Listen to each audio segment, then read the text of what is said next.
Good morning and welcome to the first episode of Good Morning KU Sports. I'm Lily and we have some awesome content coming at you for our first broadcast today. First, we'll cover KU volleyball as they play the Texas Tech Red Raiders in Lubbock for their first conference game this weekend.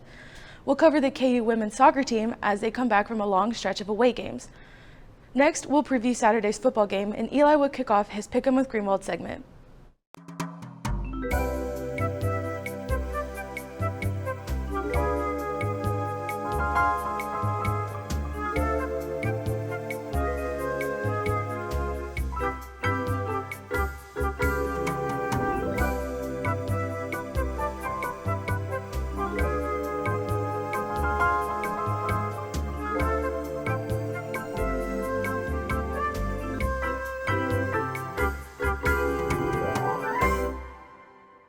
Thank you, Lily, and welcome to Good Morning KU Sports. I'm Colton, and we have a lot of volleyball coming your way this weekend. The Lady Hawks travel to Lubbock to play Texas Tech and the Big 12 opener for volleyball this weekend. The Jayhawks coming this weekend on a 7-game winning streak and with a record of 9-1. Kansas moved up 2 spots since last week, and they are ranked 17th in the nation. The Lady Jayhawks have one ranked win on the season against Marquette, and their lone loss was against 19th ranked Purdue in 5 sets. Leading the Lady Hawks on this offense is Reagan Cooper and London Davis, as they both have over 100 kills on the season. The kills would not be possible without great passing by the team offense. The Jayhawks look to keep up their brilliant passing offense as they are averaging 3 more assists per set than their opponent. They do a great job passing the ball and not letting any opportunities slip through their fingertips. This team has great chemistry. Kansas plays tonight at 6 p.m. against Texas Tech and will play against the Red Raiders again at 2 p.m. on Saturday. I know everyone around here is excited for fall sports, and volleyball is one of them for sure. Big 12 play should be very entertaining to watch all season long, and now on to Olivier for more on Kansas soccer. Thanks, Colton. I'm Olivier, and last night the KU women's soccer team fell 1-0 to the Oklahoma State Cowgirls. They remain winless in conference play after a draw with Oklahoma last Thursday. The record now stands at 3 wins, 2 losses, and 5 draws for the season. The game's only goal came quickly, with Oklahoma State scoring in just the 2nd minute of the match. The Jayhawks were without their leading scorer, Hallie Clanky, and struggled offensively. The rest of the game was physical and very competitive, with Oklahoma State outshooting KU 15-11. They also led KU in corners 9-5.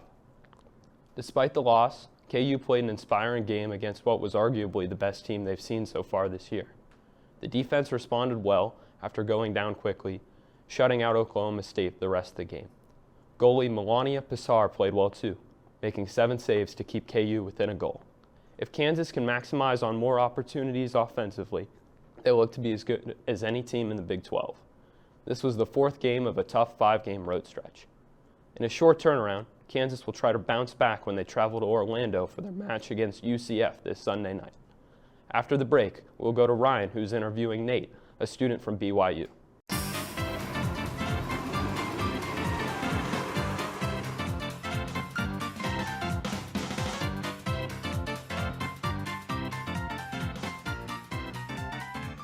Missed the bus again? Yeah. You should download My Bus Lawrence. You can see when buses are arriving here, and you can also see where the buses are in Lawrence. Wow. Okay.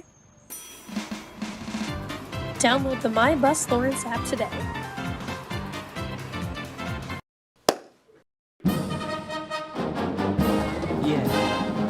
Yeah, I always just clap in this part. This is where everyone's talking amongst themselves. Do you know how to do it? Do you know how to do it? Are we supposed to smile? When do we start? Somebody over here already started. Can we talk about the piccolo part? It's the most complicated one. It is. If you listen, you're doing it when the band's not playing. You have to tell me when it starts. I still don't know. Here we go.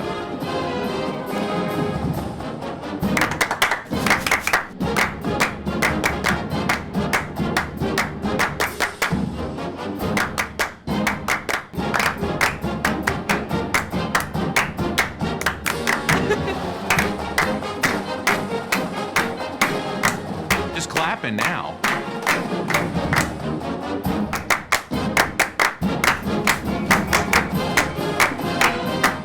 No humps. Nailed it. I practiced this morning. Tomorrow is just 2 people. It has a right and a wrong way of doing it.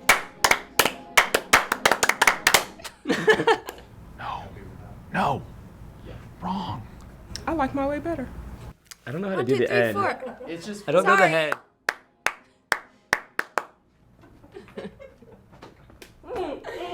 It's hard by yourself. Welcome back from the break. I'm Ryan Cartman. With KU football opening up conference play against the BYU Cougars tomorrow at 2:30, we at the Journalism School are lucky enough to be hosting some special guests from the BYU Journalism School who took the trek from Provo, Utah. I'm pleased to be sitting with Nate Thatcher, a senior at BYU, part of the BYU Daily Universe. Thanks for coming on the show, Nate. Of course, glad to be here. Yeah, so tell me more about the BYU Daily Universe and what you guys do. Yeah, so it's a media department or a journalism school that really takes over all facets of journalism. So we're doing print, broadcast, social. It's an amazing network that they have over there in Provo. Really glad to be a part of it. Yeah, now we were talking earlier, you said you guys are part of ESPN Plus 2 in some way. Explain more about that. Yeah, so BYU TV is a national network that's part of our campus. And so a lot of our students are able to go and get producing jobs and be able to get real life experience. So I'm able to produce a show that also airs on ESPN Plus as we're now part of the Big 12. So it goes on the Big 12 Now network. And so us in Provo, we get a lot of opportunities to be real journalism students and get actually into the workforce while we're in school. That's great. Yeah, it reminds me of KU Journalism School too, getting into the workforce. Yeah. I want to start off by asking my next question about the BYU football team and how you feel about playing your first in-conference game against a Big 12 opponent. You know, obviously coming into the Big 12 for the first time. How does that feel around BYU? Yeah, a lot of fans are super excited for this game. BYU just came off a really big win against Arkansas, an SEC road game, and now this is the first Power 5 conference game that BYU has ever been a part of. And so a lot of fans are making the trek out here to Lawrence because they're so excited. This is probably the biggest thing that's ever happened in the athletic department. And so us Cougar fans were really excited for this game. And how do you guys feel about joining just the Big 12 in general too? You know, obviously a prestigious conference, lots of history behind it. How does that feel too? Just being, you know, you already played some in-conference games in soccer, you know, against Baylor. So how does it feel just being in the Big 12? It was kind of weird at first, but I think BYU is really finding their stride early on. You mentioned BYU women's soccer, women's volleyball. They've been national powerhouses, and now they get to show that on a national stage in a Power 5 conference. You know, when BYU actually got the invite, it was in 2021 where they got the invite to the Big 12. Next day, they beat Utah, and they ended a 10-year winning streak for the Utes. And so ever since then, it's been such a high for BYU to wait to get into the Big 12. And now that they're finally here, like, everyone's super excited. And a perfect segue. You mentioned Utah. We got Utah coming into the Big 12 next year. Obviously, big rivalry there. You played them in the Holy War, of course, in the football game. Haven't played them for 2 years. We've had that home-and-home series against Florida. So now coming back to be in the same conference as Utah again for the first time since 2010 in the Mountain West, I want to say. Yeah. How does that feel around at BYU right now with that big rivalry? If no one knows what that rivalry truly is, it's probably one of a top 10 rivalry in the country. And when they used to be in the same conference, it was usually a battle. That last weekend game, that was a battle for who was going to win the Mountain West. So now with them coming into the Big 12, I think it's going to re-spark that rivalry again, and Big 12 fans are going to see how really passionate both of those fan bases are against the other opponent. What are some things we should be looking for when it comes to the BYU football team? I know we're having a preview coming up soon, but what are some of the big things we should be looking for the BYU football team? Well, the BYU defense has really taken a step up this year. That front seven made a really big step up against that game in Arkansas. But the offense has always been a thing with A-Rod being the offensive coordinator over in Provo. And so with Keaton Slovis coming over from Pitt and being the quarterback, this BYU offense is going to be really electric. But look out for that front seven that's going to be trying to get against Jalen Daniels because that's a tough quarterback to bring down. Yeah. Now, if some KU people, you know, might say, hey, you know, it might be fun to go to a Big 12 game in Provo, you know, this season. What's the vibe around Provo during sports games, you know, whether it be basketball or other sports games? You know, what do you enjoy most about going to those games? BYU fans always show up. No matter how the team's performing, they always are able to show up and show out. The Marriott Center where BYU plays basketball has a capacity of close to 20,000. And BYU basketball's had a little bit of a dull few seasons these past few years, but it's always packed. And same thing with football. They pack the stands because they're so passionate about these teams. And so now that they're joining a Power 5 conference, there's even more fans coming in. And the environment is electric. I've been to tons of stadiums across the country to watch college football, and BYU is a really tough place to play, especially a night game. So if Kansas, once they have their opportunity to go and head to LaVell Edwards Stadium, it's a really tough game to play. It's going to be fun, yeah, for sure. I think for coming out here to interview, anything else you want to add? Tell people about, you know, BYU athletics, what we should be on the lookout for? No, just please welcome the fans in. It's going to be super exciting tomorrow. Like I said, tons of BYU fans are coming out. They're really excited. So we're excited for this game. First P5 game. Let's go. Awesome. Appreciate it, Nate. Now we're going to send it over to Ryan and Owen for a preview on this Saturday's game against BYU. All right, thanks, Ryan. KU football returns to the booth tomorrow to begin their quest for Arlington as they take on new Big 12 members BYU tomorrow in their first conference game as Big 12 members. It'll be the second ever meeting between these schools, with KU winning the lone matchup in the 1992 Aloha Bowl. This will be the first sellout of the year for the Jayhawks and the fourth of the Lance Leipold era. Kansas is coming off a 31-24 win over the Nevada Wolfpack in a game where KU was victim to untimely penalties and couldn't take advantage of turnover opportunities to pull away big, even in a game KU statistically dominated. Star running back Devin Neal had another big game with 3 rushing touchdowns and propelled KU to a 3-0 record. BYU is also sitting at 3-0 after a 38-31 victory over the Arkansas Razorbacks in Fayetteville, where they came back down from double digits twice, stealing a huge road win, avenging last year's home loss to the Razorbacks. Current betting odds have the Jayhawks favored by 9.5 points, with the spread being set at 54.5 according to DraftKings. BYU is looking thin at safety at the moment, with Crew Wakely, Micah Harper, and Talon Alfrey all out with injuries. Kansas, however, has a clean bill of health. Jalen Daniels is looking like he's back to full strength, and wide receiver Tanaka Scott has been working his way back into the lineup after battling a hamstring injury for the first couple weeks of the season. I'm really interested to see if the KU defense can bring a solid start to conference play. If the D-line keeps getting pressure like they have been and the secondary keeps making plays, I like KU's chances. It's not going to be an easy task, though. Keaton Slovis is a very capable quarterback with solid receiving options, tight end Isaac Rex and wide receiver Chase Roberts. The Cougars have a lot of experience and are always solid on defense and at the line of scrimmage and play a very physical brand of football. It's important that KU focuses on the task at hand and doesn't look ahead to next week's showdown with Texas. It's going to be a fun one tomorrow to open Big 12 play. Absolutely, and the game kicks off at 2:30 p.m. Central Time and will be broadcast nationally on ESPN. And the Jayhawks will travel to Austin next week to take on the number 3 ranked Texas Longhorns. And that's all we have for the football preview. After a short break, Eli will showcase his first segment of Pick 'em with Greenwald.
See how angry students get when you leave your laundry in the washer or dryer without setting a timer? Don't be that guy. To help resolve this issue, contact housing@ku.edu.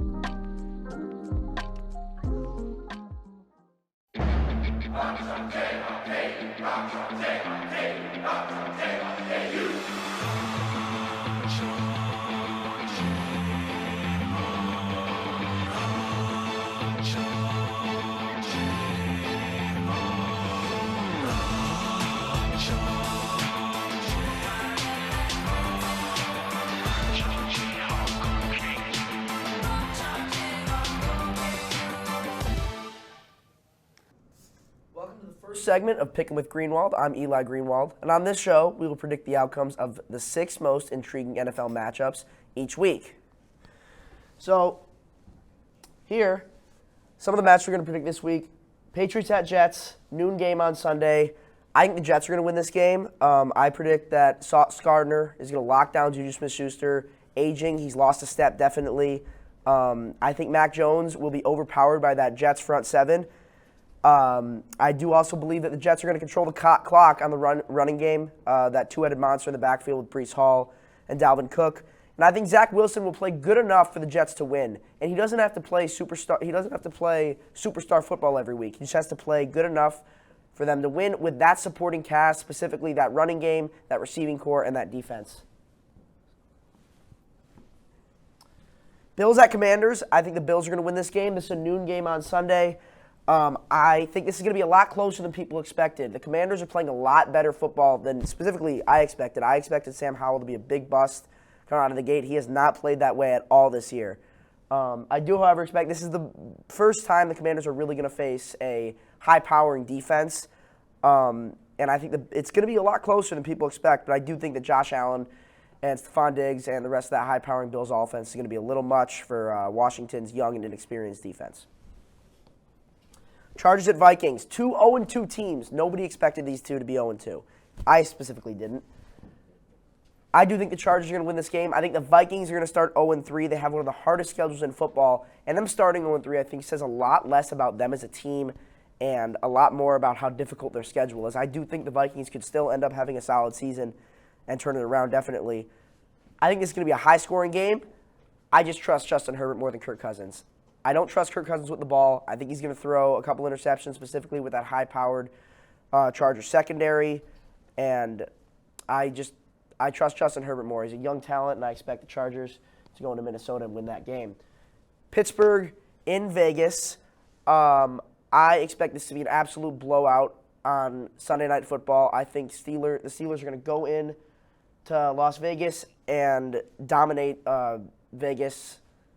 The Steelers, with their high-power front seven, I do expect them to be all over that running game on Josh Jacobs, as Jimmy Garoppolo has not been playing his best football this season. I do expect the Steelers to force Vegas to throw, and I don't trust Jimmy Garoppolo. I don't think that's going to end well for Vegas, specifically the way that he's been throwing the football recently. Eagles at Buccaneers. We have 2 Monday Night Football games this week, just like last week. This is going to be a lot closer than expected, but I think the Eagles are going to win this ball game. The Buccaneers have played a lot better than I thought. Baker Mayfield has not looked like Baker Mayfield. He has looked like a different quarterback these past 2 weeks. But I do not think that people should fall in love with Baker. It's 2 weeks. I think people have to remember the player he was in Cleveland and that he is not some superstar quarterback. And the Eagles are defending NFC champions. You got to go with the Eagles here. It's going to be close, though. It's going to be a good game. Rams at Bengals. This is going to be a lot closer than people think as well. But I do think the Bengals are going to win this game. Look out for Puka Nacua, though. Cooper Kupp's still injured for the Rams. Look out for Puka Nacua, who has played very well as a receiver for the Rams, stepping into that number 1 role over the past 2 weeks. But I just think that Joe Burrow is going to have a bounce-back week, and I think he's going to play like the $275 million man that he is. And I expect this to be a lot closer than people think, but I do think the Bengals are going to win this game in the jungle late on Monday night. So that's all we have for Picking with Greenwald today. Stay tuned next week where I'll bring on a guest on to predict Week 4 for the NFL. Now we'll throw it to Sam for the weather. How's it looking this weekend for the KU football game, Sam? Well, I wish I had some better news for you about the game, but I'll get into that shortly. Good morning. We're looking now to the west over the booth right now at the remnants of a line of storms that passed through earlier this morning. And currently outside right now, there is still some scattered showers remaining around the area. Temperatures around 66 degrees with winds at about 11 miles an hour out of the southeast. Looking at the radar, you can see this giant mass of storms here as well. All the rain is moving gradually to the east, so we should be drying out by about the lunch hour. At about 12 p.m., it'll be 73 degrees. And as the afternoon goes on, we'll reach a high of around 81. The wind will be moderate at about 14 miles an hour, leading us into a pleasant evening at around in the 70s. And now for tomorrow, the winds will, for tonight, the winds will start to pick up gradually as the night goes on with the high around, or low temperatures around 67 degrees. And then for tomorrow, it is humid and windy. We will have a strong southerly wind, about 17 miles per hour sustained, gusting up to 30. Those strong southerly winds are going to bring in a lot of warm, humid air from the south. When you combine the warm, humid air from the south with the weak cold front that we'll have moving in tomorrow, that will lead to the possibility for storms, and that is the case for tomorrow especially. Now, from 4 to 7 p.m., I expect there to be some storms in the area, and some of these could be strong to severe. The Storm Prediction Center has Lawrence in a slight level 2 out of 5 risk for severe weather tomorrow, with the main hazards being hail up to 2 inches in diameter and some damaging winds. 1 to 2 tornadoes are possible in the counties surrounding Lawrence and some localized flash flooding, but I do not expect those to be the main hazards. For the football tailgate tomorrow, if you're tailgating around 12 p.m., temperatures will be around 79 degrees. Around kickoff, it'll be around 84 to 85, and those winds will be gusting. And by the time the fourth quarter comes around, that is when the threat of storms increases. So have your severe weather action plan ready to go, especially if you're attending the game, just in case those storms do develop. And now for the 7-day forecast here. Again, today the rain will be moving out at around just before the lunch hour. And tomorrow those severe storms are possible from around 4 to 7 p.m. And then some of those remnants may stick around Sunday morning. But that leaves us with nice weather to start the week next week with highs around 80s. Thank you. We'll be back right after this. Thank you for tuning into this episode of Good Morning KU Sports. Tune into Playmakers at noon and see you next week. Rock Chalk!